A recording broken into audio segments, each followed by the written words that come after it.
Hey, what's going on, everybody? This is Simon over at Collectible, and today we're going to do a small little jump into Fortnite Chapter 7 Season 3 titled Runners. It's officially live. They had their season opener just the other day, and there is some new gameplay, some mechanics, like collectible sprites. These are little Pokemon-type characters that are elements of fire, water, or earth. They give you unique perks when you use them. There's an extraction mode that matches introduce extraction elements. You can now use portable extractions to rescue some of your sprites and exact them from the island for future games. There's new movement. Update introduces 7 slides, which you can slide rapidly across the map, taking down enemies, which I do that in our video. And new map locations. There's Frosted Flats, a new frosty zone featuring basements and vaults. Shaken Sanctuary, completely revamped story-heavy base that alters the original Sanctuary. There is Heatwave Harbor, and I believe this Sanctuary is coming from the John Wick aspect of things. Heatwave Harbor, coastal zone featuring Krabby Cabana and the fish tacos. There's car washes. There's a loot pool. There's new weapons. There's a Lance head pistol from John Wick. There's focused shotguns, there's surgical blast burst rifles, there's all kinds of things. There's a pocket items. New pocket have introduced specifically to enhance the zero build mode, which I prefer zero build. But anyways, and then in the battle pass, there is John Wick, there's Dr. Sloan, there's some original remixes, and one thing I'm excited for that I'm going to have to bust out some money for is He-Man and the Masters of the Universe. Alright, so in the map, there's my first character up against me, and guess what? Yep, I didn't care. I just wanted to see what was going on. I didn't have a weapon. I'm just going to get me some shield, and I think it's time to move on. I think there's a loot crate that I'm going to run over to. So far, in just playing this a little bit, I think I played for like 10 minutes or so. I enjoyed it. I enjoy it more when I'm playing with others. This was solo. Couldn't figure out the boots. I'll have to figure that out soon in the next round. If you know how to use them, go ahead and let me know what they do and how they do it, because I haven't looked at anything. This is the first time that I have actually jumped in to this, but why don't we just sit back and go ahead and watch a little bit.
Okay, there's some water. This, I thought, was supposed to heal me when I was in the water, but what it's actually doing is it's just giving me shield. So I think I misunderstood what this sprite actually does. So didn't notice it first when I was playing. I was too busy looking at my health. So let's get some slurp. Let's loot, and let's continue to look for some things.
Yeah, I just thought I would just run towards that orb, which gives us all this pink stuff. Again, I don't know the story behind this. I haven't seen any preview. I haven't looked at anything. Liam and I will dive in eventually. He'll give me a little bit more. He's been chatting and doing some digging and playing already with some of his crew, and together we'll jump in here and have a look.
So apparently what I do see is that every so often you will find other sprites. I don't know if this sprite belonged to somebody, but I am going to equip mine, and then you just store the other one. I still haven't figured out how to use them, and that's okay. So I know there's some action going on around here. Can't even walk through a door. As you can see on the map, it shows that there's some battling going on. Let's see what I can find.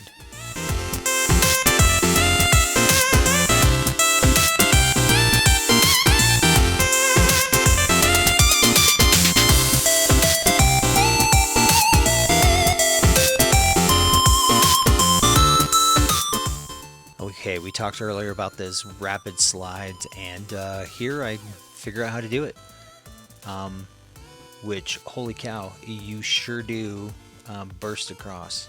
And it just dawned on me, that's what the boots are doing for me. They're making me slide further because I can see the power on them diminish. Okay, let's destroy this.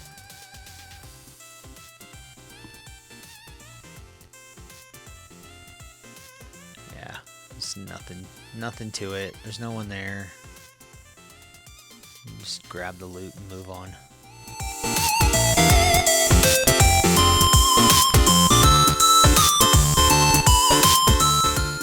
I do like these boots, but we're coming to the end of this. I know I'm a little shaky, haven't played a little bit, and I think a Power Ranger is about to show up and show me exactly what I should be doing. It's even warning me that he's behind me. Yep, there we go. Shots fired. I can't even aim. I think I got one hit on him, and that's about it. So I placed 20th. That's not bad. I did avoid some people just to kind of get used to using the controller. But again, we'll get some more up. Liam and I will jump in. In the meantime, thanks for watching. Thanks for listening, and we'll see you next time.